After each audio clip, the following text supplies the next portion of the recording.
13वां अध्याय क्षेत्र क्षेत्रज्ञ विभाग योग श्रीमद्भगवद गीता। अध्याय परिचय।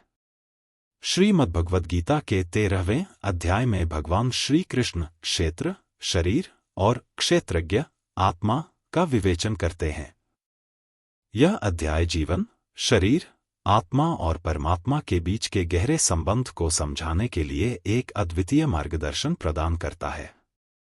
इस अध्याय में क्षेत्र और क्षेत्रज्ञ का विवरण देते हुए यह बताया गया है कि क्षेत्र नश्वर है जबकि क्षेत्रज्ञ शाश्वत और अविनाशी है। भगवान श्री कृष्ण यह भी समझाते हैं कि क्षेत्रज्ञ का ज्ञान प्राप्त करना ही मोक्ष का मार्ग है। अध्याय की विशेषताएं। क्षेत्र का अर्थ। क्षेत्र को शरीर के रूप में परिभाषित किया गया है जिसमें 5 तत्व, इंद्रियां और मन शामिल हैं। क्षेत्रज्ञ का अर्थ। क्षेत्रज्ञ आत्मा है जो इस शरीर में निवास करती है और इसे संचालित करती है। ज्ञान की व्याख्या। भगवान ने ज्ञान को विनम्रता, अहंकार का त्याग, क्षमा और भौतिकता से दूरी के रूप में वर्णित किया है। परमात्मा का स्वरूप। परमात्मा को सर्वव्यापी, अजन्मा और शाश्वत बताया गया है। वह प्रत्येक प्राणी के भीतर विद्यमान है। 13वां अध्याय क्षेत्र क्षेत्रज्ञ विभाग योग श्रीमद्भगवद गीता। अध्याय परिचय। श्रीमद्भगवद गीता के 13वें अध्याय में भगवान श्री कृष्ण क्षेत्र, शरीर और क्षेत्रज्ञ आत्मा का विवेचन करते हैं। यह अध्याय जीवन, शरीर, आत्मा और परमात्मा के बीच के गहरे संबंध को समझाने के लिए एक अद्वितीय मार्गदर्शन प्रदान करता है। इस अध्याय में क्षेत्र और क्षेत्रज्ञ का विवरण देते हुए यह बताया गया है कि क्षेत्र नश्वर है जबकि क्षेत्रज्ञ शाश्वत और अविनाशी है। भगवान श्री कृष्ण यह भी समझाते हैं कि क्षेत्रज्ञ का ज्ञान प्राप्त करना ही मोक्ष का मार्ग है। मुख्य श्लोक उदाहरण। क्षेत्रम क्षेत्रज्ञम च यत्तज् ज्ञानं यत्तद् ज्ञानम् अतमम्। अर्थ। शरीर, क्षेत्र और आत्मा, क्षेत्रज्ञ का ज्ञान ही वास्तविक ज्ञान है। ज्ञेयं यत्तत् प्रवक्ष्यामि यज्ञात्वामृतमश्नुते। अर्थ। वह ज्ञान जिसे जानने पर अमरत्व प्राप्त होता है वही सबसे उच्च ज्ञान है। अध्याय की विशेषताएं। क्षेत्र का अर्थ। क्षेत्र को शरीर के रूप में परिभाषित किया गया है जिसमें 5 तत्व, इंद्रियां और मन शामिल हैं। क्षेत्रज्ञ का अर्थ। क्षेत्रज्ञ आत्मा है जो इस शरीर में निवास करती है और इसे संचालित करती है। ज्ञान की व्याख्या। भगवान ने ज्ञान को विनम्रता, अहंकार का त्याग, क्षमा और भौतिकता से दूरी के रूप में वर्णित किया है। परमात्मा का स्वरूप। परमात्मा को सर्वव्यापी, अजन्मा और शाश्वत बताया गया है। वह प्रत्येक प्राणी के भीतर विद्यमान है। शिक्षाएं।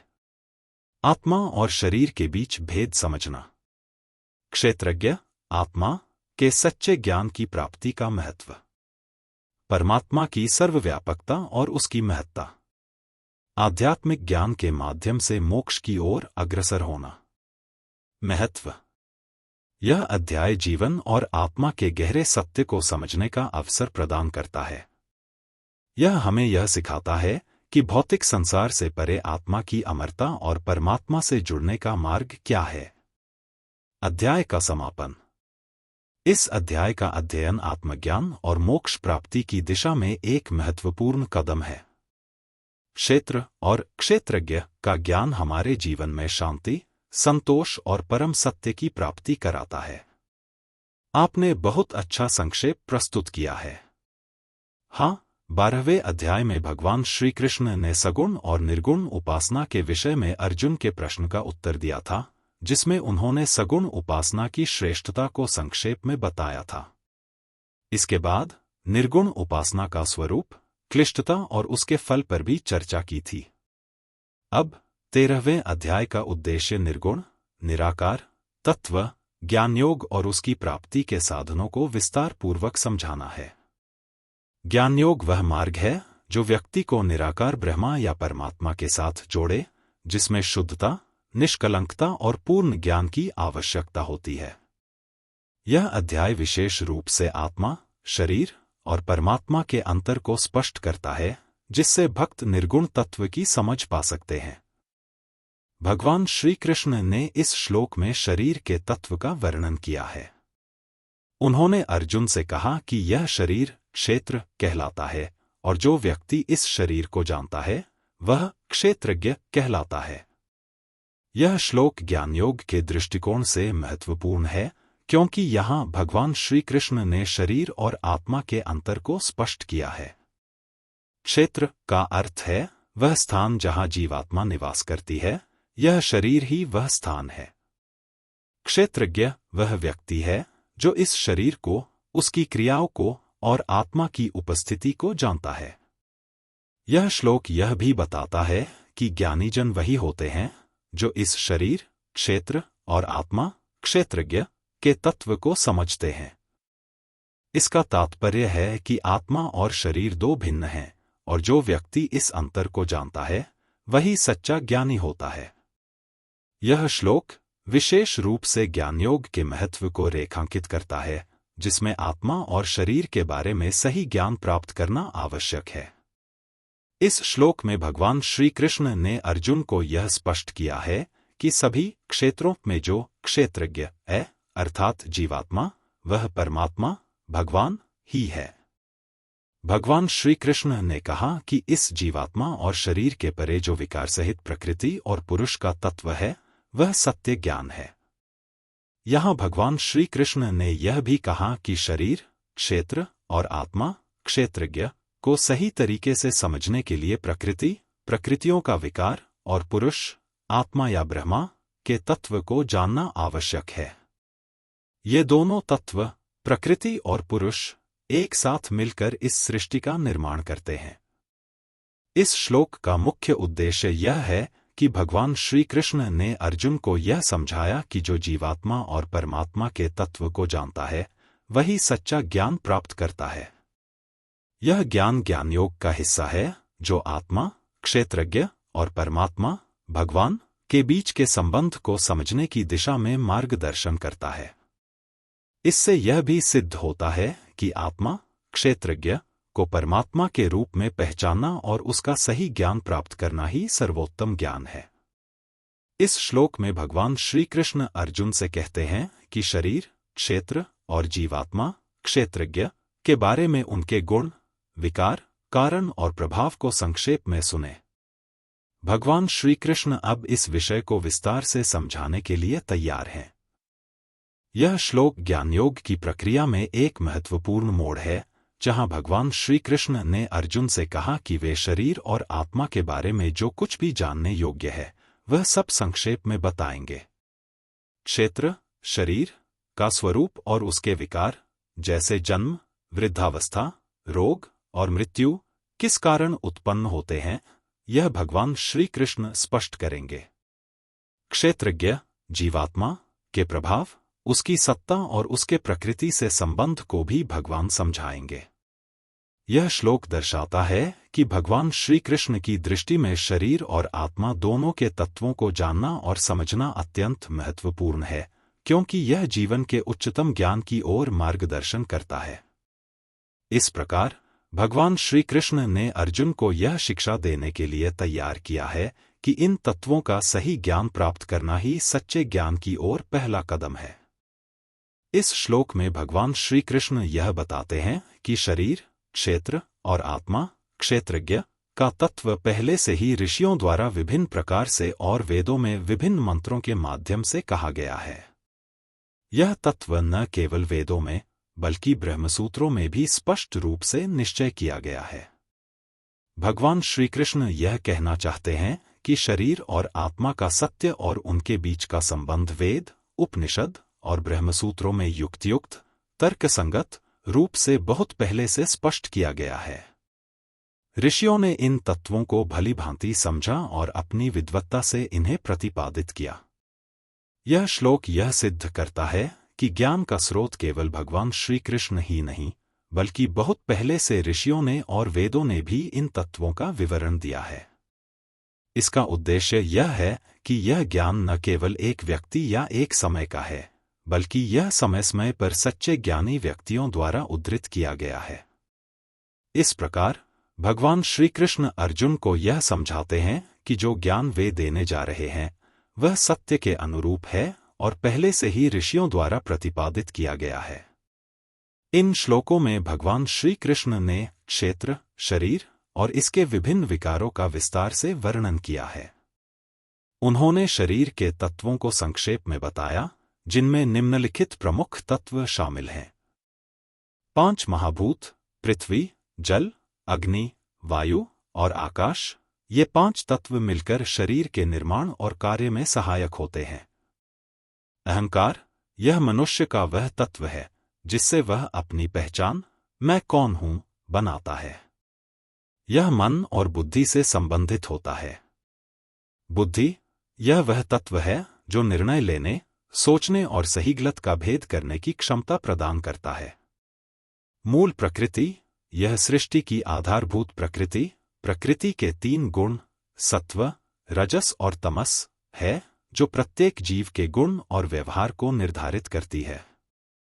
10 इंद्रियां, 5 ज्ञानेंद्रियां, श्रवण, स्पर्श, दृष्टि, रसना, घ्राण और 5 क्रियायुक्त इंद्रियां, वाक्, पाद, पाणि, उपस्थ, ग्राही, हैं जो शरीर के माध्यम से संसार का अनुभव करती है।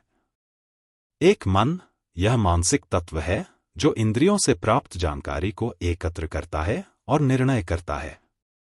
इंद्रियों के विषय, ये 5 इंद्रियां अपनी अपनी विशेषताओं से संसार के विभिन्न विषयों, शब्द, स्पर्श, रूप, रस और गंध का अनुभव करती हैं। इच्छा, द्वेष, सुख दुख, यह भावनाएं और मानसिक अवस्थाएं हैं जो आत्मा और शरीर के अनुभव से उत्पन्न होती हैं। स्थूल देह का पिंड, शरीर का भौतिक रूप जो विभिन्न अंगों और हड्डियों से बना होता है। चेतना और धृति, चेतना वह तत्व है जो आत्मा के अस्तित्व को महसूस करता है और धृति वह तत्व है जो व्यक्ति को अपने कार्यों में दृढ़ता और संकल्प प्रदान करता है। इस प्रकार भगवान श्री कृष्ण ने शरीर, क्षेत्र के सभी पहलुओं को, उनके विकारों और उनके कार्यों को संक्षेप में प्रस्तुत किया है। यह सब तत्व मिलकर शरीर के अस्तित्व और उसके कार्यों को संचालित करते हैं। भगवान श्री कृष्ण ने इन सभी तत्वों के माध्यम से अर्जुन को यह समझाया कि शरीर का स्वरूप केवल भौतिक नहीं है, बल्कि यह मानसिक और आध्यात्मिक तत्वों से भी जुड़ा हुआ है। इन श्लोकों में भगवान श्री कृष्ण ने ज्ञान और अज्ञान के तत्वों को स्पष्ट किया है और साथ ही उन्होंने यह भी बताया है कि ज्ञान प्राप्ति के लिए कौन कौन सी गुणात्मक विशेषताएं आवश्यक हैं। इन श्लोकों में भगवान श्री कृष्ण ने जिन गुणों का वर्णन किया है वे ज्ञान और सच्ची भक्ति के मार्ग को दर्शाते हैं। श्रेष्ठता का ज्ञान, भगवान श्री कृष्ण ने कहा कि ज्ञान में श्रेष्ठता का अहंकार न होना चाहिए। व्यक्ति को अहंकार, दंभ और अभिमान से दूर रहकर सच्चे ज्ञान की प्राप्ति करनी चाहिए। किसी को न सताना, दूसरों को किसी प्रकार से कष्ट न देना, उनके प्रति दया और करुणा रखना यह एक महत्वपूर्ण गुण है। क्षमा और सरलता, क्षमाभाव रखना और मन, वाणी और शरीर में सरलता बनाए रखना आवश्यक है। गुरु की सेवा, श्रद्धा और भक्ति के साथ गुरु की सेवा करना ज्ञान के मार्ग में एक महत्वपूर्ण कदम है। शुद्धता और स्थिरता, बाहरी और भीतरी शुद्धता और मन की स्थिरता को बनाए रखना भी एक महत्वपूर्ण गुण है। मन इंद्रियों का निग्रह, शरीर और इंद्रियों पर नियंत्रण रखना और उन्हें अच्छे कार्यों की ओर मार्गदर्शन करना भी महत्वपूर्ण है। आसक्ति का अभाव, यह श्लोक जीवन में आसक्ति और मोह से दूर रहने की आवश्यकता को रेखांकित करता है। विशेष रूप से सांसारिक भोगों और ममता से दूर रहकर आत्मज्ञान की ओर बढ़ना चाहिए। दुख और दोषों का विचार, जन्म, मृत्यु, जरा, रोग आदि के दुखों और दोषों का लगातार विचार करना, इससे जीवन के अस्थायित्व का ज्ञान होता है। प्रिय प्रिय में चित्त का सम रहना, व्यक्ति को प्रिय और अप्रिय की स्थिति में मानसिक स्थिरता बनाए रखनी चाहिए। अनन्य भक्ति, भगवान श्री कृष्ण ने यह बताया कि परमेश्वर में अनन्य, निस्वार्थ भक्ति करना आवश्यक है, जो कि सच्ची भक्ति का रूप है। प्रेम का न होना विषयासक्त मनुष्यों में, भौतिक विषयों में आसक्ति रखने वाले लोगों से दूर रहना और केवल परमात्मा में समर्पित रहना चाहिए। अध्यात्म ज्ञान में स्थिति, व्यक्ति को नित्य अध्यात्म ज्ञान में स्थित रहना चाहिए और परमात्मा को तत्व रूप में समझना चाहिए।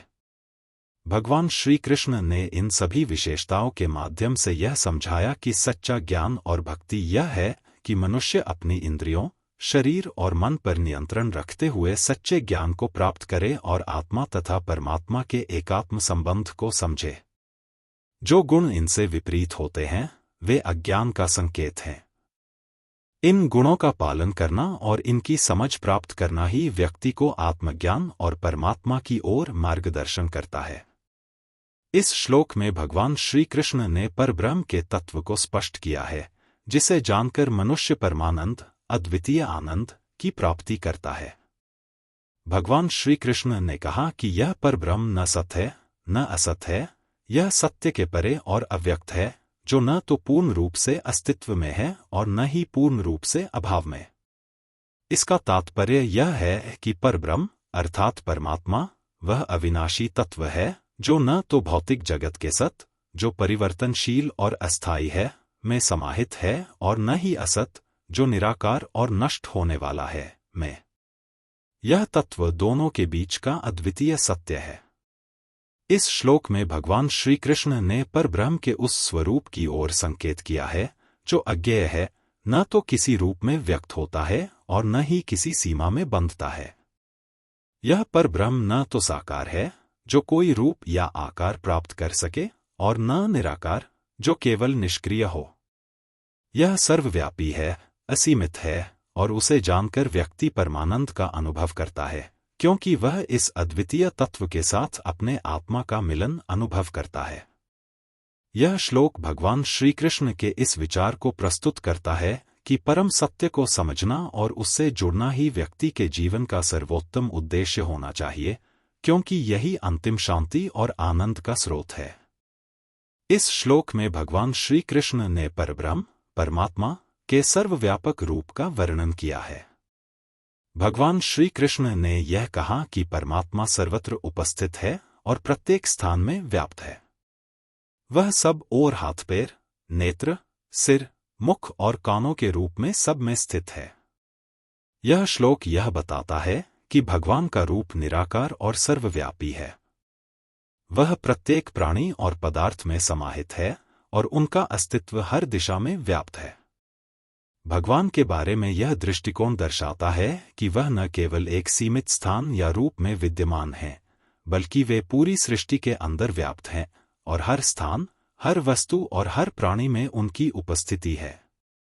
इस प्रकार यह श्लोक यह स्पष्ट करता है कि भगवान श्री कृष्ण सर्वव्यापी हैं और वे हर स्थान, हर दिशा में बिना किसी भेद के विद्यमान हैं। यह ज्ञान व्यक्ति को यह समझने में मदद करता है कि परमात्मा एक अद्वितीय शक्ति है जो हर जगह और हर समय उपस्थित रहती है और हमें हर वस्तु में भगवान की उपस्थिति को महसूस करना चाहिए। यह परब्रह्म के सर्वव्यापक रूप को पहचानने का एक संकेत है जो भक्तों को भगवान के साथ एकाकार होने और सच्चे ज्ञान को प्राप्त करने के लिए प्रेरित करता है। इस श्लोक में भगवान श्री कृष्ण ने परब्रह्म, परमात्मा के अद्वितीय और अपरिभाषित स्वरूप का वर्णन किया है। भगवान के बारे में यह श्लोक यह स्पष्ट करता है कि वह सभी इंद्रियों के विषयों को जानते हैं, अर्थात वे सभी संसार के अनुभवों और गुणों से पूर्णतः अवगत हैं, लेकिन खुद उनकी कोई इंद्रियां नहीं है। भगवान श्री कृष्ण ने यह कहा कि वह आसक्ति से रहित होते हुए भी संसार के सभी प्राणियों और वस्तुओं का पोषण करते हैं। वे न तो किसी विशिष्ट इंद्रिय से बंधे होते हैं, न ही किसी इंद्रिय का अनुभव करते हैं, फिर भी संपूर्ण सृष्टि को धारण करने वाली शक्ति होते हैं। इसका अर्थ है कि भगवान का अस्तित्व न तो इंद्रिय ग्राह्य है और न ही किसी शारीरिक या मानसिक बंधन से प्रभावित है, फिर भी वह प्रत्येक प्राणी को जीवन और पोषण प्रदान करते हैं। इसके अतिरिक्त भगवान श्री कृष्ण ने यह भी बताया कि वह निर्गुण, सगुण और निर्गुण के पार होते हुए भी सभी गुणों का अनुभव करते हैं। इसका तात्पर्य है कि वे सगुण, जो रूप, गुण, रूप आदि से भरे होते हैं, और निर्गुण, जो निराकार और गुणों से रहित होते हैं, दोनों रूपों में साकार होते हैं। इस श्लोक का मुख्य उद्देश्य यह दिखाना है कि भगवान का रूप और कार्य सभी भेदों से परे है। वे न तो इंद्रियबद्ध हैं, न किसी विशेष रूप से प्रभावित होते हैं, लेकिन फिर भी वे सभी संसार में व्याप्त हैं और हर किसी की क्रियाओं, गुणों और अनुभवों से अवगत रहते हैं। यह परब्रह्म का आदर्श है, जो ज्ञानयोग में सच्चे आत्मज्ञान और भगवान के अद्वितीय स्वरूप को समझने का मार्ग प्रशस्त करता है। इस श्लोक में भगवान श्री कृष्ण ने परब्रह्म, परमात्मा के गुणों का और उनके सर्वव्यापक, सर्वस्थिति और सूक्ष्म रूप का वर्णन किया है। भगवान श्री कृष्ण ने कहा कि वह चर, सभी जीवित प्राणियां, और अचर, सभी निर्जीव पदार्थ, सभी भूतों के भीतर और बाहर परिपूर्ण रूप से स्थित हैं। इसका अर्थ है कि भगवान न केवल सभी जीवों के हृदय में हैं, बल्कि वे संपूर्ण सृष्टि के हर कोने में व्याप्त हैं। इसके बाद भगवान ने यह भी कहा कि वह सूक्ष्म, अत्यंत सूक्ष्म रूप से होते हुए भी अविज्ञेय हैं, अर्थात उनका वास्तविक स्वरूप किसी इंद्रिय से पकड़ने योग्य नहीं है।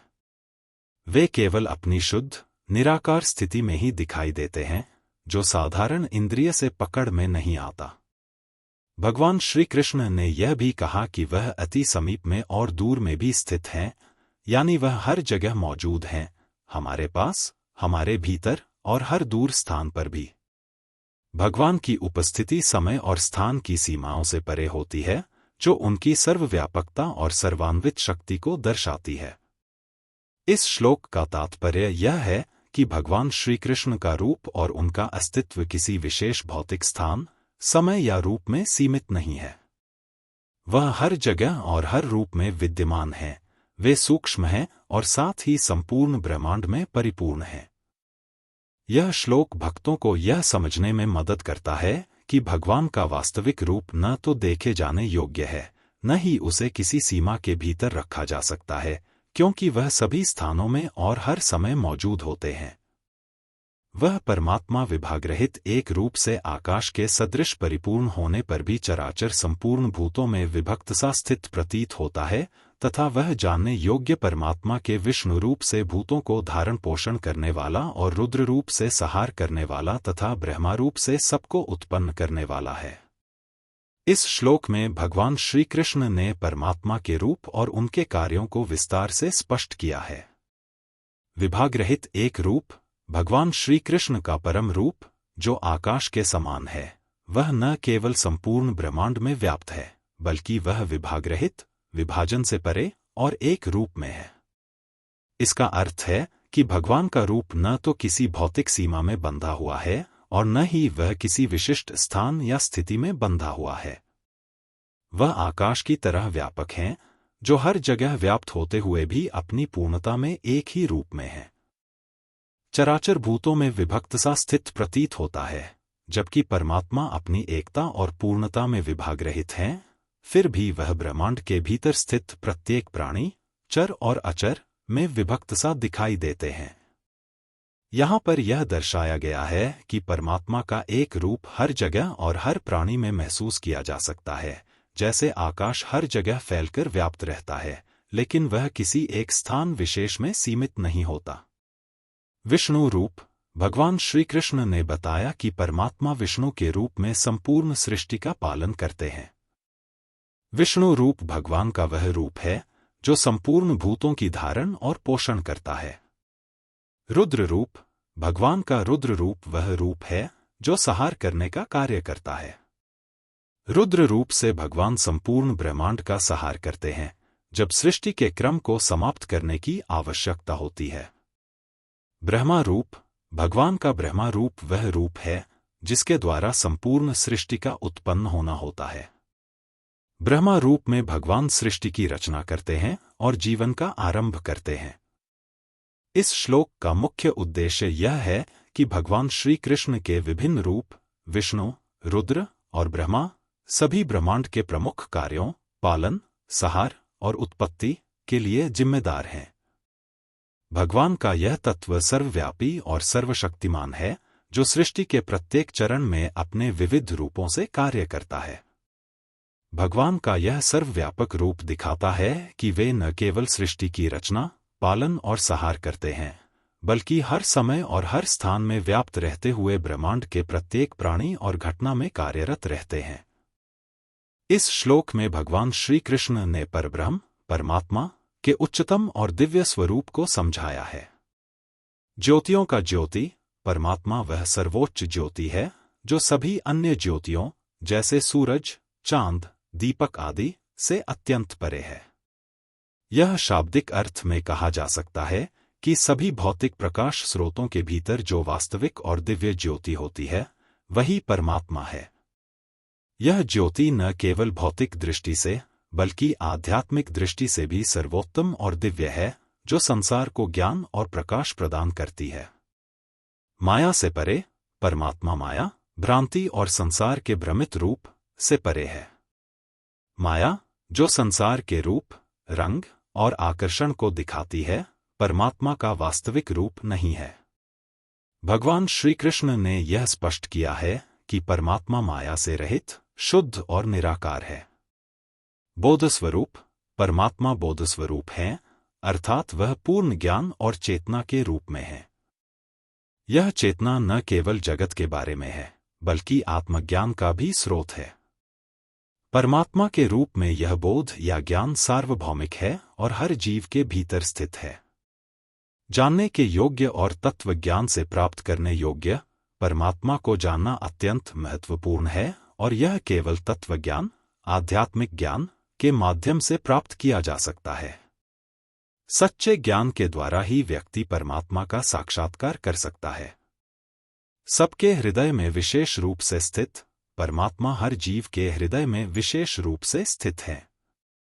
यह दर्शाता है कि भगवान का वास्तविक रूप केवल बाहरी दुनिया में ही नहीं, बल्कि प्रत्येक जीव के हृदय में भी है। परमात्मा की उपस्थिति हर व्यक्ति के भीतर अव्यक्त रूप में होती है, और उसे जानने का तरीका आत्मा का आत्मज्ञान है। इस श्लोक का मुख्य तात्पर्य यह है कि भगवान श्री कृष्ण परमात्मा के रूप में संपूर्ण ब्रह्मांड के भीतर व्याप्त हैं, और उनका वास्तविक स्वरूप न केवल भौतिक दृष्टि से दिव्य है, बल्कि वह संपूर्ण ज्ञान और चेतना का स्रोत भी है। परमात्मा को जानने और समझने के लिए तत्व ज्ञान की आवश्यकता होती है, और उनका वास्तविक रूप हृदय में विशेष रूप से स्थित होता है, जिसे अनुभव करना और समझना संभव है। इस श्लोक में भगवान श्री कृष्ण ने क्षेत्र, ज्ञान और जानने योग्य परमात्मा का स्वरूप संक्षेप में समझाया है। उन्होंने यह स्पष्ट किया कि जो व्यक्ति इस तत्व को गहरे से समझता है, वह सच्चे ज्ञान के द्वारा उनके स्वरूप को प्राप्त कर सकता है। क्षेत्र, इस शब्द से भगवान श्री कृष्ण ने शरीर और संसार की संपूर्ण सृष्टि का उल्लेख किया है, जो हर जीव और प्रत्येक वस्तु का अधिवास है। क्षेत्र का अर्थ है वह स्थान या क्षेत्र जहां कर्म और अनुभव होते हैं, यानी यह शरीर और सृष्टि। ज्ञान, ज्ञान का अर्थ है आत्मा और परमात्मा के बीच के संबंध को जानना, जो व्यक्ति को दिव्य दृष्टि और सच्चे आत्मज्ञान की प्राप्ति में मदद करता है। यह ज्ञान ब्रह्मा, विष्णु और महेश के रूपों को समझने, तत्व ज्ञान में स्थित होने और परमात्मा से एकत्व का अनुभव करने की दिशा में मार्गदर्शन करता है। जानने योग्य परमात्मा, परमात्मा का यह स्वरूप जानने योग्य है, और यह वही तत्व है जिसे जानकर व्यक्ति आत्मा और परमात्मा के बीच के अंतर को समझता है। यह परमात्मा निराकार, सर्वव्यापी और अज्ञेय होते हुए भी आत्मा के रूप में हर व्यक्ति के भीतर स्थित है। भक्त का तत्व से ज्ञान, भगवान श्री कृष्ण ने कहा कि जो भक्त इस तत्व, क्षेत्र, ज्ञान और परमात्मा के स्वरूप को तत्व से जानता है, वह मेरे स्वरूप को प्राप्त होता है। इसका अर्थ है कि जो व्यक्ति इस गूढ़ ज्ञान को सही रूप में समझता है और इसे आत्मसात करता है, वह परमात्मा के साथ एकाकार हो जाता है, और उसकी आत्मा परमात्मा के साथ मिल जाती है। इस श्लोक में भगवान श्री कृष्ण ने यह बताया कि ज्ञान और भक्ति पथ पर चलकर ही व्यक्ति परमात्मा के स्वरूप को समझ सकता है। जो व्यक्ति सच्चे ज्ञान के द्वारा इस तत्व को जानता है, वह सच्ची भक्ति और आत्मज्ञान की प्राप्ति करता है और उस परमात्मा के साथ एकत्व का अनुभव करता है। इस श्लोक में भगवान श्री कृष्ण ने प्रकृति और पुरुष के संबंध को स्पष्ट किया है और इसके साथ ही उन गुणों और विकारों का भी विवरण दिया है जो इन दोनों से उत्पन्न होते हैं। प्रकृति और पुरुष। प्रकृति यह भौतिक अस्तित्व है जो 3 गुणों सत्व, रजस, तमस से प्रभावित है। यह प्रकृति का मूल तत्व है जिसमें संपूर्ण संसार और पदार्थ विद्यमान हैं। भगवान श्री कृष्ण ने इसे अनादि, बिना प्रारंभ के बताया है, अर्थात यह अनंत काल से अस्तित्व में है। पुरुष का तात्पर्य आत्मा या जीवात्मा से है। यह एक दिव्य तत्व है जो अपने वास्तविक स्वरूप में शुद्ध और अद्वितीय होता है, परंतु जब वह प्रकृति से संबंधित होता है तो वह भौतिक रूप में बंधन में आ जाता है। राग द्वेष आदि विकार। भगवान ने यह बताया कि राग, आकर्षण और द्वेष, नफरत जैसे विकार भी प्रकृति से उत्पन्न होते हैं। ये विकार भौतिक जगत के 3 गुणों से जुड़े होते हैं। सत्व गुण से राग उत्पन्न होता है जो सुख और आकर्षण की ओर प्रवृत्त करता है। रजस गुण से द्वेष उत्पन्न होता है जो काम और क्रोध जैसी प्रवृत्तियों का कारण बनता है। तमस गुण से आलस्य, अज्ञान और नकारात्मकता उत्पन्न होती है जो मानसिक संकुचन और अवरोध पैदा करता है। त्रिगुणात्मक संपूर्ण पदार्थ। भगवान ने यह बताया कि संपूर्ण भौतिक संसार और पदार्थ जो हम देखते हैं वे त्रिगुणात्मक होते हैं, अर्थात हर पदार्थ में 3 गुण सत्व, रजस और तमस समाहित होते हैं और इन गुणों के अनुसार ही उनकी प्रकृति और कार्य प्रणाली निर्धारित होती है। इस श्लोक में भगवान श्री कृष्ण ने यह बताया कि प्रकृति और पुरुष दोनों अनादि हैं और संसार में जो भी विकार, गुण और पदार्थ हैं वे प्रकृति के गुणों से उत्पन्न होते हैं। ये गुण सत्व, रजस, तमस प्रत्येक प्राणी और वस्तु में विद्यमान रहते हैं और इसी के कारण प्रत्येक व्यक्ति या वस्तु की प्रवृत्ति, स्वभाव और स्थिति निर्धारित होती है। इसका तात्पर्य यह है कि संसार में जो भी परिवर्तन और भिन्नताएं हैं वे सब प्रकृति और पुरुष के संबंध से उत्पन्न होती हैं और इन गुणों को समझकर ही मनुष्य आत्मज्ञान और भगवान के अद्वितीय स्वरूप को समझ सकता है।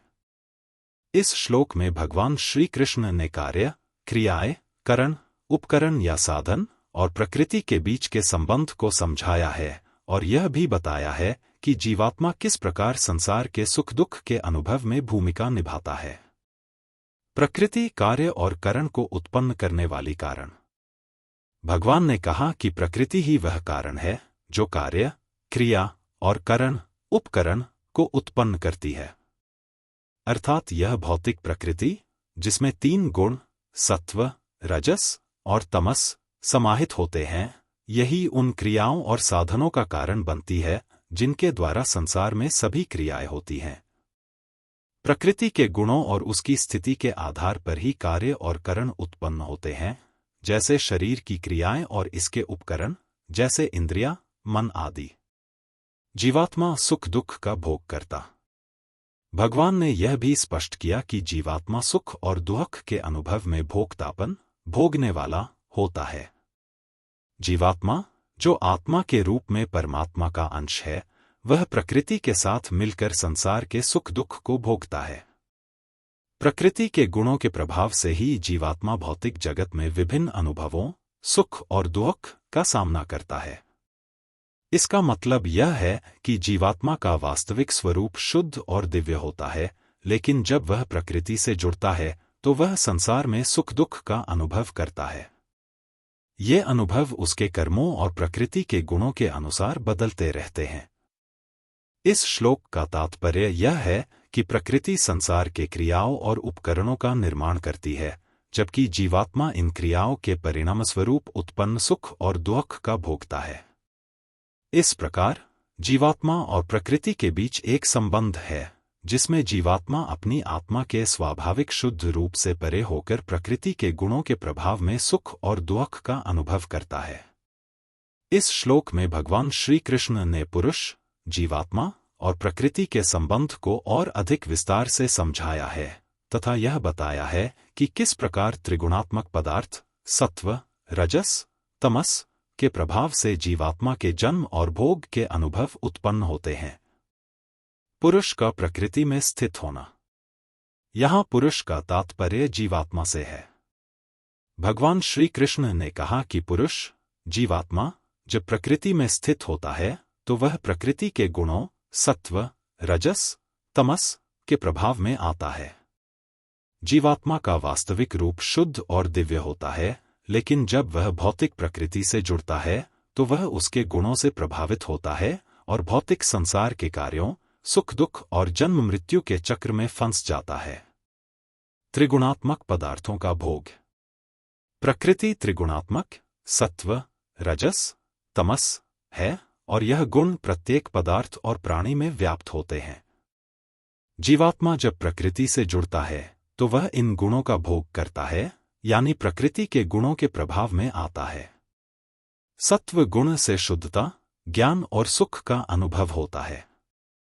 रजस गुण से इच्छाएं, क्रियाएं और भोग की प्रवृत्तियां उत्पन्न होती हैं। तमस गुण से अज्ञानता, आलस्य और नकारात्मकता उत्पन्न होती है। जीवात्मा का जन्म और योनियां। भगवान श्री कृष्ण ने यह स्पष्ट किया कि इन गुणों का संग ही जीवात्मा के अच्छी या बुरी योनियों में जन्म लेने का कारण बनता है। जब जीवात्मा का सत्व गुण में अधिक प्रभाव होता है तो वह उच्च योनियों, देवता, ज्ञानी आदि में जन्म लेता है और उसे सुख, शांति और ज्ञान की प्राप्ति होती है। जब रजस या तमस गुण का प्रभाव अधिक होता है तो वह निम्न योनियों, पशु, पक्षी आदि में जन्म लेता है और उसे संघर्ष, दुख और अज्ञानता का सामना करना पड़ता है। इस प्रकार जीवात्मा के भोग और गुणों के अनुसार उसका जन्म और जीवन की परिस्थितियां निर्धारित होती हैं। इस श्लोक में भगवान श्री कृष्ण ने यह समझाया कि जीवात्मा के प्रकृति के गुणों के प्रभाव से ही उसका जन्म, भोग और जीवन के अनुभव तय होते हैं। यदि वह सत्व गुण में स्थित होता है तो उसका जीवन श्रेष्ठ होता है, और यदि वह रजस और तमस गुणों में फंसता है तो उसे कठिनाइयों और दुखों का सामना करना पड़ता है। इस श्लोक के माध्यम से भगवान ने यह भी बताया कि जीवात्मा का जन्म और स्थिति प्रकृति के गुणों के संग के आधार पर बदलती है और यह सत्य ज्ञान की ओर बढ़ने के लिए प्रेरणा देता है। इस श्लोक में भगवान श्री कृष्ण ने आत्मा के दिव्य स्वरूप और उसकी परमात्मा से तुलना की है। इस श्लोक में आत्मा के कुछ महत्वपूर्ण गुणों और उसकी भूमिका को बताया गया है जो उसे परमात्मा से जोड़ते हैं।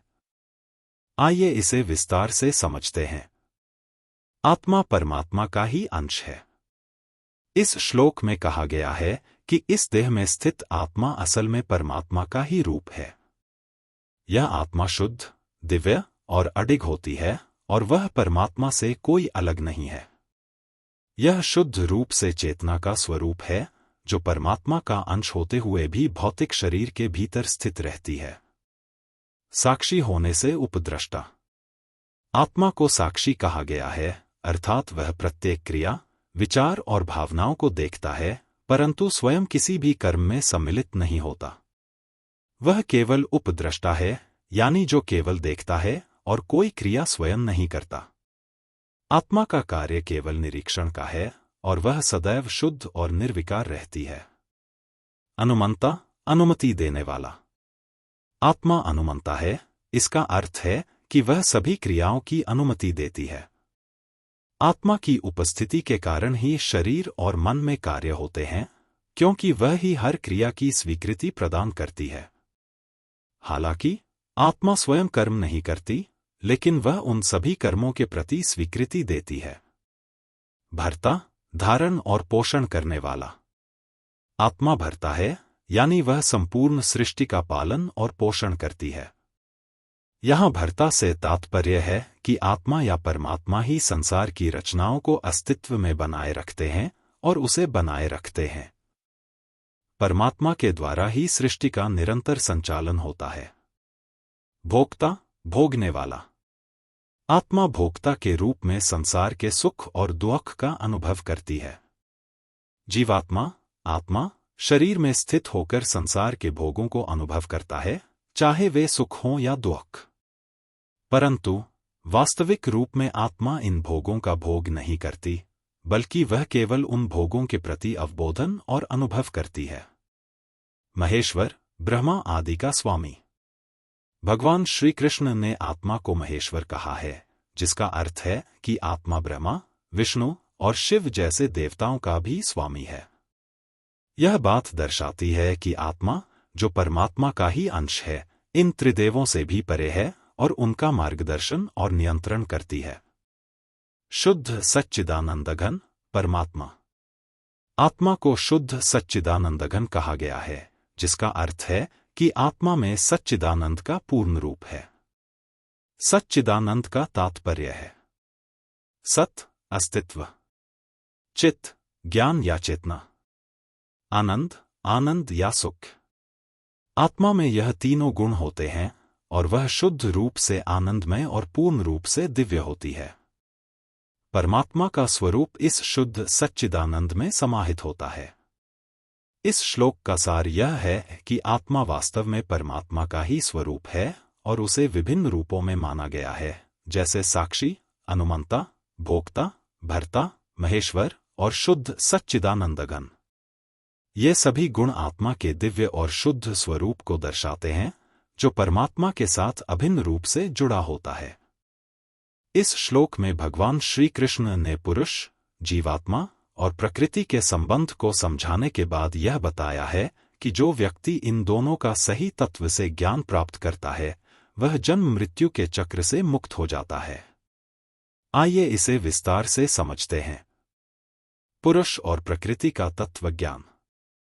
भगवान श्री कृष्ण ने पहले बताया कि पुरुष, जीवात्मा और प्रकृति के बीच गहरा संबंध है। पुरुष वह दिव्य तत्व है जो आत्मा के रूप में अस्तित्व में है, जबकि प्रकृति वह भौतिक विश्व है जिसमें तीन गुण, सत्व, रजस और तमस समाहित हैं। जब मनुष्य इन दोनों का सही रूप से ज्ञान प्राप्त करता है, तो वह जानता है कि यह दोनों एक दूसरे से जुड़े हैं और सभी भौतिक क्रियाएं और अनुभव प्रकृति के गुणों से उत्पन्न होते हैं। कर्तव्य कर्म करने के बावजूद जन्म मृत्यु से मुक्ति। भगवान श्री कृष्ण ने यह स्पष्ट किया है कि ऐसा व्यक्ति जो पुरुष और प्रकृति का सही तत्व से ज्ञान प्राप्त करता है, वह फिर भी कर्तव्य कर्म करता हुआ जन्म और मृत्यु के चक्र से मुक्त हो जाता है। इसका अर्थ यह है कि इस व्यक्ति को यह समझ में आ जाता है कि वह कर्तव्य कर्म, जो भी कार्य वह करता है, वास्तव में उसके कर्म नहीं होते, बल्कि प्रकृति के गुणों का प्रभाव होते हैं। जब कोई व्यक्ति इस प्रकार का ज्ञान प्राप्त कर लेता है, तो वह कर्तव्य को केवल एक साधन के रूप में देखता है, न कि एक बंधन के रूप में। उसे यह एहसास होता है कि उसकी आत्मा शुद्ध और दिव्य है और वह इन कर्मों का अनुभव केवल एक यथार्थ के रूप में करता है, न कि उन कर्मों के द्वारा बंधता है। इस प्रकार का ज्ञान प्राप्त करने से वह व्यक्ति संसार के बंधनों से मुक्त हो जाता है और उसे जन्म और मृत्यु के चक्र का कोई प्रभाव नहीं पड़ता। आध्यात्मिक उन्नति। यह श्लोक इस बात को भी उजागर करता है कि ज्ञान के माध्यम से व्यक्ति अपनी आत्मा के वास्तविक स्वरूप को पहचानता है। वह समझता है कि आत्मा शुद्ध, अमर और अविनाशी है और भौतिक शरीर और प्रकृति के गुणों से परे है। जब व्यक्ति इस सत्य को पूरी तरह से जान लेता है, तो वह संसार की अस्थिरता और भौतिक परिस्थितियों से मुक्त हो जाता है और जन्म मृत्यु के चक्र से पार हो जाता है। इस श्लोक का मुख्य संदेश यह है कि जो व्यक्ति प्रकृति और पुरुष के तत्व को सही तरीके से जानता है, वह संसार के कार्यों में लिप्त होने के बावजूद उन कार्यों से बंधता नहीं है। वह आत्मा के वास्तविक स्वरूप को समझकर जन्म मृत्यु के चक्र से मुक्त हो जाता है। ऐसे व्यक्ति को कोई भी भौतिक बंधन नहीं होता और वह आध्यात्मिक मुक्ति, मोक्ष प्राप्त करता है।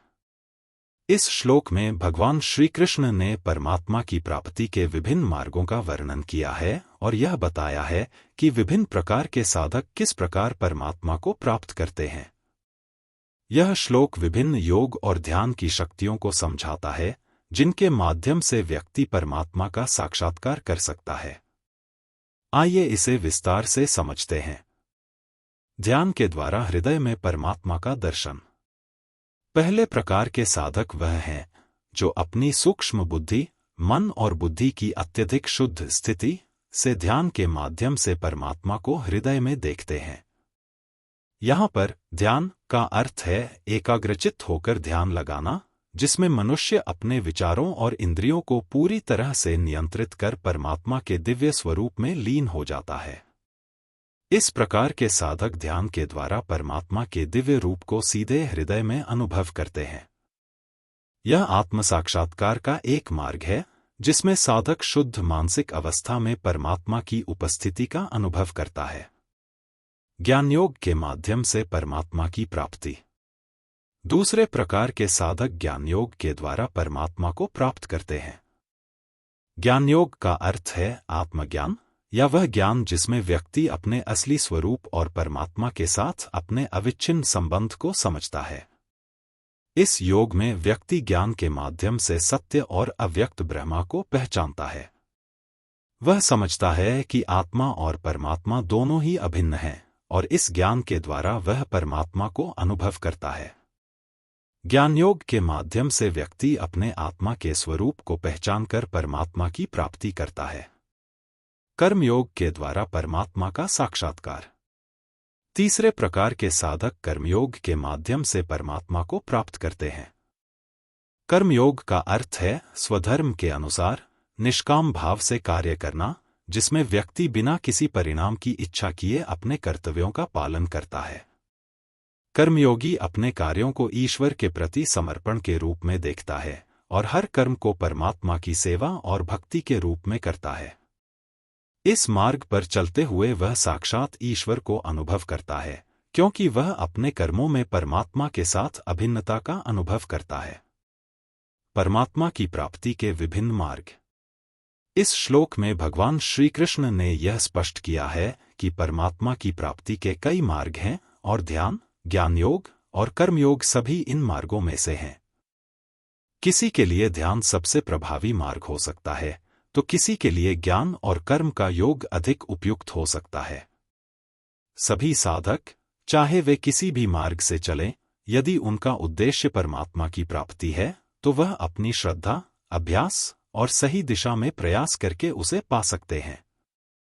इस श्लोक का संदेश यह है कि परमात्मा को प्राप्त करने के लिए किसी एक मार्ग पर चलना आवश्यक नहीं है, बल्कि ध्यान, ज्ञान और कर्मयोग सभी मार्ग हैं जो विभिन्न साधकों के लिए उपयुक्त हो सकते हैं। इन तीनों मार्गों से व्यक्ति परमात्मा का साक्षात्कार कर सकता है और आध्यात्मिक उन्नति की ओर अग्रसर हो सकता है। इस श्लोक में भगवान श्री कृष्ण ने उन लोगों का वर्णन किया है जो मंद बुद्धि होते हुए भी श्रवण, सुनने के माध्यम से तत्वज्ञान प्राप्त करते हैं और इस प्रकार संसार सागर से पार हो जाते हैं। श्लोक का संदेश यह है कि जो लोग अपनी बुद्धि के स्तर पर तुरंत परमात्मा का अनुभव नहीं कर सकते, वे दूसरों से तत्वज्ञान सुनकर और उस पर श्रद्धा रखते हुए भी परमात्मा की प्राप्ति कर सकते हैं। आइए इसे विस्तार से समझते हैं। मंद बुद्धि वाले पुरुष। भगवान श्री कृष्ण ने उन व्यक्तियों का उल्लेख किया है जिन्हें मंद बुद्धि कहा गया है। इसका अर्थ यह नहीं है कि वे अव्यवहारिक या कमतर होते हैं, बल्कि वे लोग होते हैं जिनकी बौद्धिक क्षमता या योग साधना के द्वारा तत्काल परमात्मा के अनुभव में कठिनाई हो सकती है। ऐसे व्यक्ति सूक्ष्म बुद्धि या गहरे ध्यान से परमात्मा के दिव्य रूप को नहीं देख पाते, लेकिन वे फिर भी तत्वज्ञान की प्राप्ति के योग्य होते हैं। श्रवण के माध्यम से ज्ञान की प्राप्ति। मंद बुद्धि वाले पुरुष अपनी बुद्धि से तुरंत परमात्मा के सत्य को नहीं जान पाते, लेकिन वे श्रवण, सुनने के माध्यम से तत्वज्ञान को प्राप्त करते हैं। वे ऐसे ज्ञानी पुरुषों से सुनते हैं जो परमात्मा के सत्य को जानते हैं और जो उनके मार्गदर्शन के द्वारा उन तक दिव्य ज्ञान पहुंचाते हैं। यहाँ श्रवण का अर्थ है शास्त्रों का अध्ययन, संतों और महात्माओं से ज्ञान प्राप्त करना। गुरु की बातों को सुनकर और श्रद्धा के साथ उनका पालन करके वे परमात्मा की प्राप्ति की दिशा में अग्रसर होते हैं। श्रवण परायण पुरुष। ये श्रवणपरायण व्यक्ति होते हैं जो केवल श्रवण, सुनने के माध्यम से परमात्मा के तत्व को समझने और ग्रहण करने में विश्वास रखते हैं। उनका संपूर्ण जीवन श्रवण, स्मरण और सत्संग में व्यतीत होता है। इस प्रकार वे परमात्मा की उपासना और भक्ति के द्वारा अपने जीवन को दिव्य बना लेते हैं। ऐसे लोग यदि मन, वचन और क्रिया से परमात्मा के श्री विवेकपूर्ण मार्ग को समझते हुए उनका अनुसरण करते हैं, तो वे मृत्युरूप संसार सागर को तर जाते हैं, अर्थात वे संसार के चक्र से मुक्त होकर आत्मज्ञान और मोक्ष की प्राप्ति करते हैं। संसार सागर से मुक्ति। इस श्लोक का मुख्य संदेश यह है कि श्रवण के माध्यम से भले ही व्यक्ति की बुद्धि गहरी न हो, वह भी संसार सागर से पार जा सकता है। संसार सागर का अर्थ है जीवन मृत्यु के चक्र में बंधे हुए संघर्ष। जब व्यक्ति तत्वज्ञान को सुनकर उसे समझता और अनुसरण करता है, तो वह इस चक्र से मुक्त हो जाता है और परमात्मा में लीन हो जाता है। इस श्लोक का सार यह है कि जो लोग गहरे ध्यान या ध्यान योग से परमात्मा का साक्षात्कार नहीं कर पाते, वे भी श्रवण, सुनने के माध्यम से सही ज्ञान प्राप्त कर संसार सागर से पार हो सकते हैं। इस प्रकार यह श्लोक यह सिखाता है कि भक्ति, श्रवण और श्रद्धा के माध्यम से भी मोक्ष प्राप्त किया जा सकता है, भले ही व्यक्ति की बुद्धि गहरी न हो। इस श्लोक में भगवान श्री कृष्ण ने यह स्पष्ट किया है कि संसार में जितने भी स्थावर, जड़ और जंगम संचलित प्राणी उत्पन्न होते हैं, उन सभी का उत्पत्ति क्षेत्र, शरीर और क्षेत्रज्ञ आत्मा के संयोग से होता है। आइए इसे विस्तार से समझते हैं। स्थावर और जंगम प्राणी। स्थावर प्राणी वे होते हैं जो अचल या स्थिर होते हैं, जैसे पेड़ पौधे, शिलाएं आदि। जंगम प्राणी वे होते हैं जो संचलित होते हैं, जैसे मनुष्य, पशु, पक्षी आदि। दोनों ही प्रकार के प्राणी भगवान श्री कृष्ण के अनुसार क्षेत्र और क्षेत्रज्ञ के संयोग से उत्पन्न होते हैं। क्षेत्र और क्षेत्रज्ञ का संयोग। क्षेत्र शरीर के रूप में प्रतीत होता है, जो इस भौतिक संसार में विभिन्न रूपों में अस्तित्व में आता है। क्षेत्रज्ञ आत्मा है जो शरीर में निवास करती है और उसके कर्मों को अनुभव करती है। जब क्षेत्र, शरीर और क्षेत्रज्ञ आत्मा का संयोग होता है, तो उस संयोग से जीवात्मा का जन्म होता है। इसका अर्थ यह है कि जब आत्मा, क्षेत्रज्ञ किसी नए शरीर, क्षेत्र में प्रवेश करती है, तब उस शरीर का जन्म होता है और जीवात्मा का अस्तित्व प्रारंभ होता है। संसार में प्राणियों का उत्पत्ति का कारण। इस श्लोक में भगवान श्री कृष्ण यह बताना चाहते हैं कि चाहे वह स्थावर प्राणी हो या जंगम प्राणी, सबका जन्म इस संयोग से ही होता है। यह संयोग ही जीवन के प्रारंभ और विकास का कारण बनता है। जब आत्मा किसी विशेष शरीर में प्रवेश करती है, तो वह शरीर एक प्राणी के रूप में प्रकट होता है और जीवात्मा उस शरीर में कर्मों का अनुभव करती है। इस श्लोक का सार यह है कि संसार में उत्पन्न होने वाले सभी प्राणियों की उत्पत्ति आत्मा, क्षेत्रज्ञ और शरीर, क्षेत्र के संयोग से होती है। यह संयोग ही जीवन के अस्तित्व और विकास का कारण है। इस श्लोक में भगवान श्री कृष्ण ने यथार्थ देखने वाले व्यक्ति का वर्णन किया है, जो संसार में होने वाली हर वस्तु और घटना को सही दृष्टिकोण से समझता है। आइए इसे विस्तार से समझते हैं। चराचर भूतों में परमेश्वर का दृष्टिकोण। चराचर भूत से अभिप्राय है संसार के सभी जीवों और वस्तुओं से, जो चारों चर यानी स्थूल प्राणियों, मनुष्य, पशु, पक्षी आदि, और अचर, अचल यानी निर्जीव वस्तुएं, पृथ्वी, आकाश, जल आदि को शामिल करता है।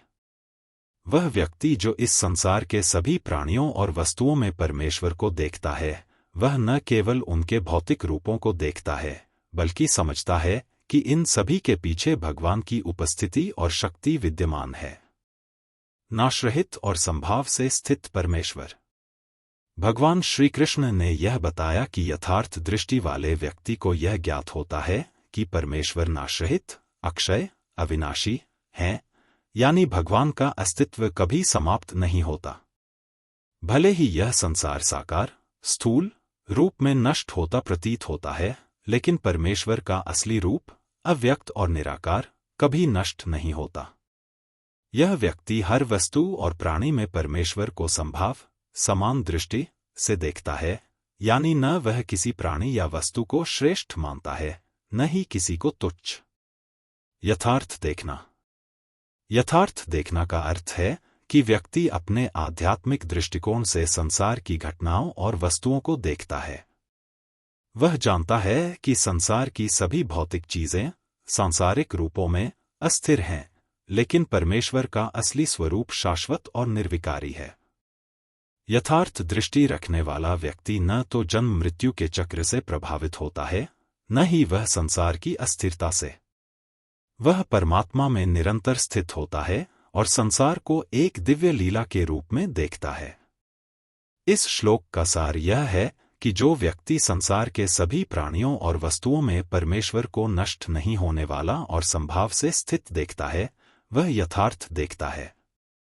ऐसे व्यक्ति को संसार की वास्तविकता का ज्ञान होता है और वह न केवल संसार के भौतिक रूपों को समझता है, बल्कि भगवान की अव्यक्त और शाश्वत उपस्थिति का भी अनुभव करता है।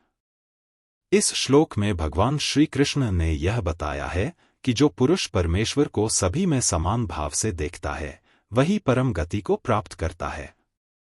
यहाँ परम गति से अभिप्राय है मोक्ष, यानी जन्म मृत्यु के चक्र से मुक्ति और परमात्मा के साथ अभिन्न मिलन। आइए इसे विस्तार से समझते हैं। समान दृष्टि से परमेश्वर को देखना। जो व्यक्ति परमेश्वर को समभाव से देखता है, वह प्रत्येक प्राणी और वस्तु में भगवान की उपस्थिति का अनुभव करता है। वह किसी को छोटा या बड़ा, प्रिय या अप्रिय नहीं मानता, बल्कि सभी को समान दृष्टि से देखता है। उसका दृष्टिकोण यह होता है कि भगवान हर स्थान और हर प्राणी में समान रूप से विद्यमान है। अपने द्वारा अपने को नष्ट नहीं करना। इस भाग का अर्थ है कि वह व्यक्ति स्वयं को परमेश्वर से अलग या स्वार्थी नहीं समझता। वह जानता है कि सभी प्राणी परमेश्वर के अव्यक्त रूप के ही अंश हैं। वह किसी भी रूप में हृदय में द्वेष, घृणा या भेदभाव नहीं रखता। स्वयं को नष्ट न करना का मतलब यह है कि वह व्यक्ति अपने मन, वचन और क्रिया में अहंकार या स्वार्थ से मुक्त होता है। उसका दृष्टिकोण पूरी तरह से सत्य, प्रेम और सद्भावना पर आधारित होता है। परम गति प्राप्त करना। जब कोई व्यक्ति परमेश्वर को सभी में समान रूप से देखता है और अपने भीतर के अहंकार और भेदभाव को छोड़ देता है, तो वह परम गति अर्थात मोक्ष को प्राप्त करता है। इस स्थिति में वह व्यक्ति परमात्मा के साथ अभिन्न मिलन का अनुभव करता है और वह संसार के चक्र से बाहर निकलकर सदा के लिए शांत और निर्विकारी अवस्था में स्थित हो जाता है। इस श्लोक का सार यह है कि जो व्यक्ति परमेश्वर को हर प्राणी और वस्तु में समान रूप से देखता है और जो अपनी मनोवृत्तियों में हृदय से भेदभाव, द्वेष और अहंकार को दूर कर देता है, वह व्यक्ति परम गति यानी मोक्ष को प्राप्त करता है। ऐसे व्यक्ति को संसार के दुखों से मुक्ति मिलती है और वह शाश्वत आनंद और शांति में स्थित हो जाता है। इस श्लोक में भगवान श्री कृष्ण ने यथार्थ देखना और कर्मों के सत्य स्वरूप को समझना के बारे में बताया है। आइए इसे विस्तार से समझते हैं। कर्मों का प्रकृति द्वारा किया जाना। प्रकृति का अर्थ है गुणों से उत्पन्न होने वाली शक्तियां, सत्व, रजस और तमस। ये गुण पूरे संसार की गतिविधियों और कर्मों को संचालित करते हैं। भगवान श्री कृष्ण कहते हैं कि जो व्यक्ति यह देखता है कि संसार में होने वाले सभी कर्म, चाहे वह व्यक्ति के कर्म हो या कोई अन्य जीव का कार्य, ये प्रकृति के गुणों द्वारा ही संचालित हो रहे हैं, वह व्यक्ति यथार्थ देखता है। इस दृष्टिकोण से यह स्पष्ट होता है कि व्यक्ति खुद अपने कर्मों का संचालन करता नहीं होता, बल्कि वह प्रकृति के गुणों द्वारा प्रेरित होता है। आत्मा को अकर्ता देखना। भगवान श्री कृष्ण यह भी कहते हैं कि जो व्यक्ति आत्मा को अकर्ता, निर्विकार, निष्क्रिय देखता है, वही यथार्थ देखता है। आत्मा वास्तविक रूप से न नष्ट होने वाली, न क्षय होने वाली और सक्रिय नहीं होती। आत्मा केवल दृष्टा, देखने वाला होती है। आत्मा कर्मों को नहीं करती, बल्कि वह केवल कर्मों को देखती है। यह समझने की बात है कि शरीर और मन के कर्मों का संबंध प्रकृति के गुणों से है, न कि आत्मा से। यथार्थ देखना। यथार्थ देखना का मतलब है कि व्यक्ति यह समझे कि संसार में जितने भी कर्म होते हैं वे सब प्रकृति के गुणों के द्वारा होते हैं और आत्मा केवल इन कर्मों का दृष्टा होती है। इस दृष्टि से व्यक्ति स्वयं को या आत्मा को कर्ता नहीं मानता। वह जानता है कि कर्मों का परिणाम भी प्रकृति के अनुसार होता है और आत्मा इसके साथ जुड़ी नहीं होती। यथार्थ देखना का अर्थ यह भी है कि व्यक्ति इस समझ के साथ जीवन जीता है कि वह कर्मों का कर्ता नहीं है, बल्कि कर्मों के प्रति निरपेक्ष और निर्विकारी होता है। इस श्लोक का सार यह है कि जो व्यक्ति यह समझता है कि सभी कर्म प्रकृति के गुणों द्वारा संचालित होते हैं और आत्मा इन कर्मों का कर्ता नहीं बल्कि केवल दृष्टा होती है, वही व्यक्ति यथार्थ देखता है। ऐसे व्यक्ति को संसार की वास्तविकता का ज्ञान होता है और वह कर्मों से निरपेक्ष रहता है, जिससे उसे आध्यात्मिक उन्नति और शांति प्राप्त होती है। इस श्लोक में भगवान श्री कृष्ण ने उस व्यक्ति का वर्णन किया है जो सच्चिदानंदघन ब्रह्मा परमात्मा को प्राप्त करता है। आइए इसे विस्तार से समझते हैं। भूतों के पृथक पृथक भाव को एक परमात्मा में स्थित देखना।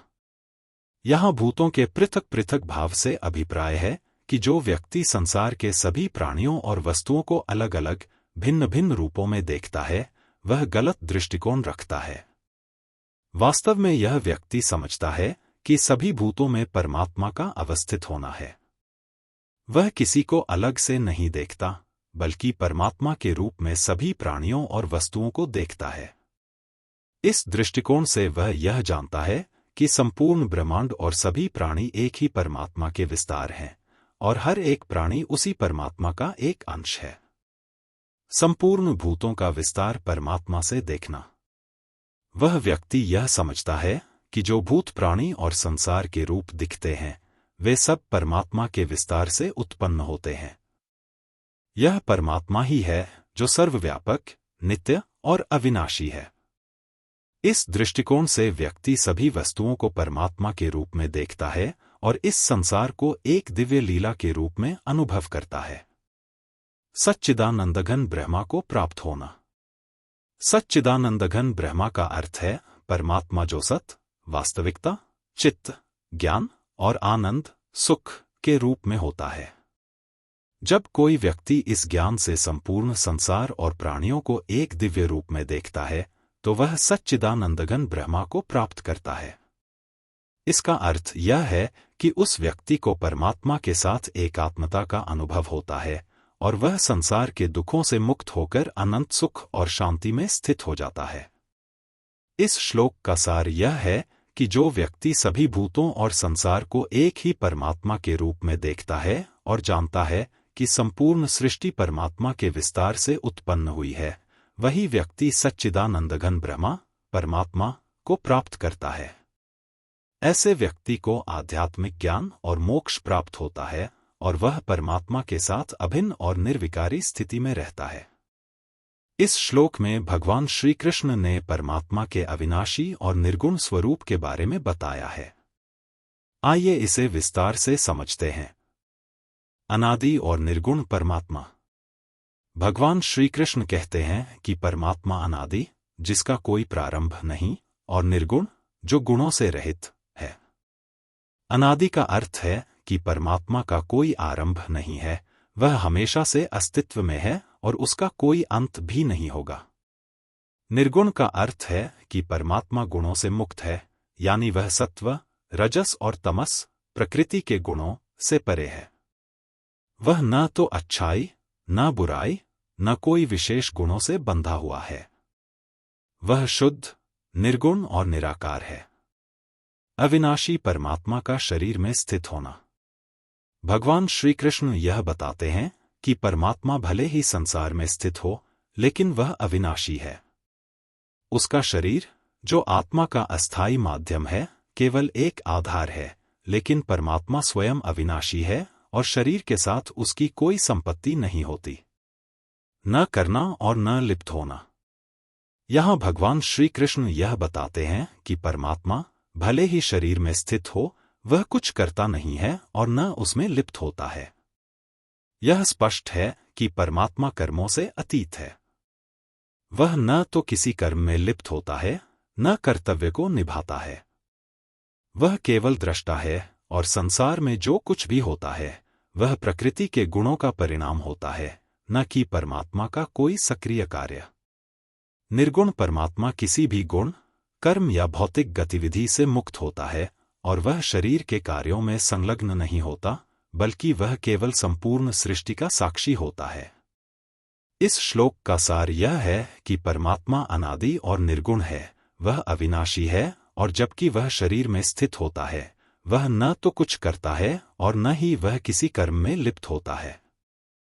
परमात्मा निराकार और निर्विकारी है और वह केवल संसार के साक्षी के रूप में कार्य करता है। इस दृष्टिकोण से वह शरीर केवल एक आधार है, लेकिन परमात्मा का अस्तित्व इन भौतिक रूपों से परे है। इस श्लोक में भगवान श्री कृष्ण ने आत्मा के निर्गुण और सर्वव्यापक स्वरूप को समझाया है और यह बताया है कि जैसे आकाश सूक्ष्म होने के कारण देह के गुणों से लिप्त नहीं होता, वैसे ही आत्मा भी निर्गुण होने के कारण शरीर के गुणों से लिप्त नहीं होता। आइए इसे विस्तार से समझते हैं। आकाश का उदाहरण।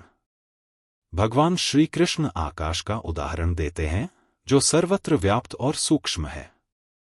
आकाश में कोई भी वस्तु या गुण लिप्त नहीं हो सकता, क्योंकि वह अत्यधिक सूक्ष्म और अनंत है। इसी तरह आकाश किसी भी शरीर या वस्तु के साथ कोई भौतिक संबंध नहीं रखता, न वह किसी वस्तु में समाहित होता है, न उसमें कोई परिवर्तन लाता है। वह स्वतंत्र और शुद्ध रहता है। आत्मा का निर्गुण स्वरूप। भगवान श्री कृष्ण कहते हैं कि आत्मा भी जैसे आकाश की तरह सर्वव्यापक और सूक्ष्म होती है।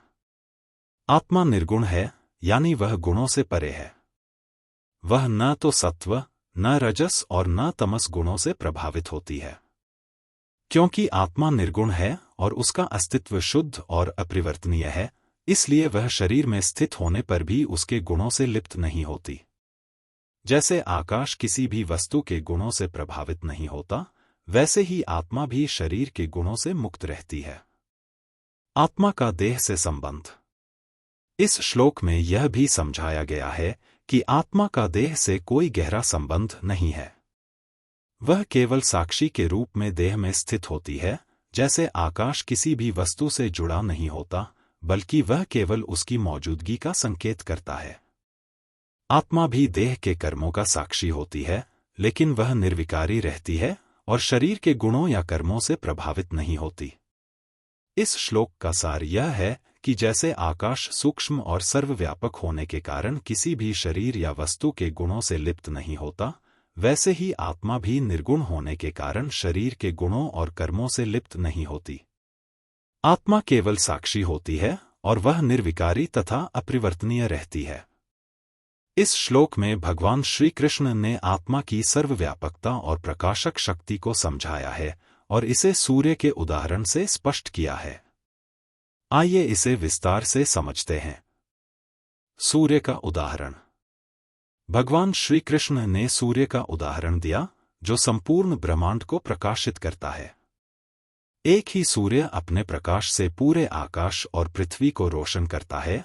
चाहे कोई भी स्थान हो, सूर्य का प्रकाश उस तक पहुंचता है। सूर्य का प्रकाश वैकल्पिक या भेदभावपूर्ण नहीं होता, वह समान रूप से संपूर्ण ब्रह्मांड में फैलता है और हर स्थान को प्रकाशित करता है, चाहे वह कहीं भी हो। आत्मा का प्रकाशक रूप।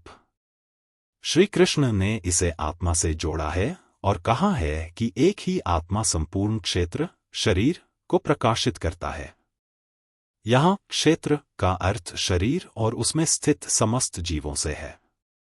जैसे सूर्य का प्रकाश हर स्थान तक पहुंचता है, वैसे ही आत्मा भी हर शरीर में स्थित होती है और उसे प्रकाशित करती है। आत्मा के प्रकाश से ही शरीर की चेतना होती है और आत्मा के कारण ही जीव को जीवन और ज्ञान का अनुभव होता है।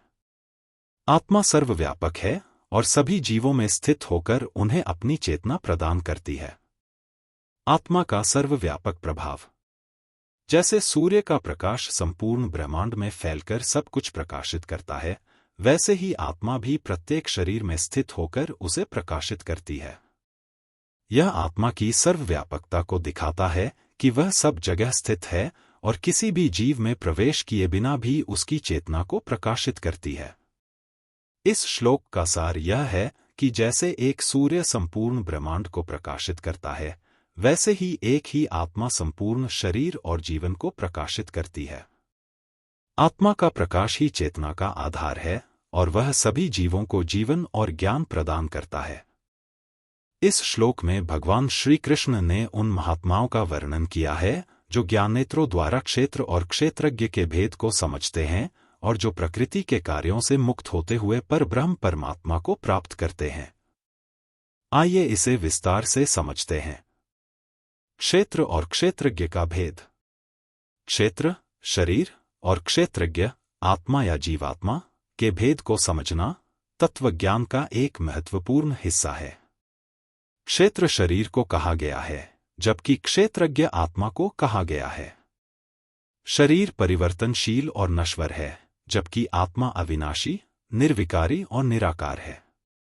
क्षेत्र और क्षेत्रज्ञ का भेद जानकर व्यक्ति यह समझता है कि शरीर केवल आत्मा का एक माध्यम है, जबकि आत्मा का असली स्वरूप परमात्मा है, जो सदा अपरिवर्तित और अद्वितीय होता है। कार्यस्थित प्रकृति से मुक्त होना। भगवान श्री कृष्ण ने कहा कि जो व्यक्ति प्रकृति के गुणों सत्व, रजस, तमस से मुक्त होता है, वह सर्वोत्तम स्थिति को प्राप्त करता है।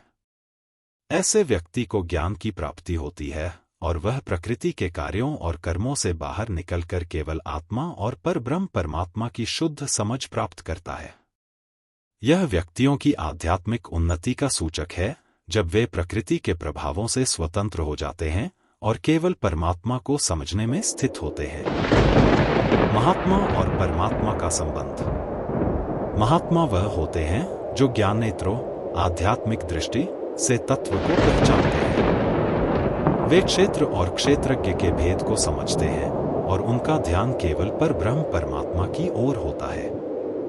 जब वे प्रकृति के गुणों से मुक्त हो जाते हैं और सच्चे तत्व को जान लेते हैं, तो वे परमात्मा के साथ एकात्मता प्राप्त करते हैं। समय कब रंग बदलता है ये कोई नहीं जानता, क्योंकि प्रभु श्री राम को जिस रात राज्य मिलने वाला था, सुबह वनवास मिल गया। मृत्यु का घाव उतना भी बड़ा नहीं होता जितना अपमान का होता है। झगड़ा कर लो या कुछ भी कर लो, मगर किसी को बेइज्जत मत करो। पिता के द्वारा डांटा गया पुत्र, गुरु के द्वारा डांटा गया शिष्य और सोनार के द्वारा पीटा गया सोना, यह सब आभूषण ही बनते हैं। जो व्यक्ति हर वक्त दुख का रोना रोता है, उसके द्वार पर खड़ा सुख बाहर से ही लौट जाता है। मनुष्य ने कितना कुछ सीखा है, ये उसके प्रमाण पत्र से पता चलता है, लेकिन उसने कितना कुछ समझा है, ये उसके संस्कारों से पता चलता है। मैदान में हारा हुआ इंसान जीत सकता है, लेकिन मन से हारा हुआ इंसान कभी नहीं जीत सकता। श्री कृष्ण को सच्चे मन से मानने वाले कमेंट में लिखे राधे राधे। ज्ञान और योग के माध्यम से इन दोनों के भेद को समझकर आत्मज्ञान और परमात्मा के अनुभव को प्राप्त कर सकता है। आध्यात्मिक तत्वों का सार। क्षेत्र और क्षेत्रज्ञ का भेद समझना, आत्मा और शरीर के भिन्न तत्व को पहचानना। ज्ञान के द्वारा आत्मा का शुद्ध रूप जानना और उसे निर्गुण अविनाशी परमात्मा से एकाकार करना। योग के माध्यम से शरीर, मन और आत्मा के सामंजस्य से परमात्मा का साक्षात्कार करना। इस अध्याय का समापन करके भगवान श्री कृष्ण ने अर्जुन को आत्मा और शरीर के भेद को समझाकर योग और तत्वज्ञान के महत्व को स्पष्ट किया।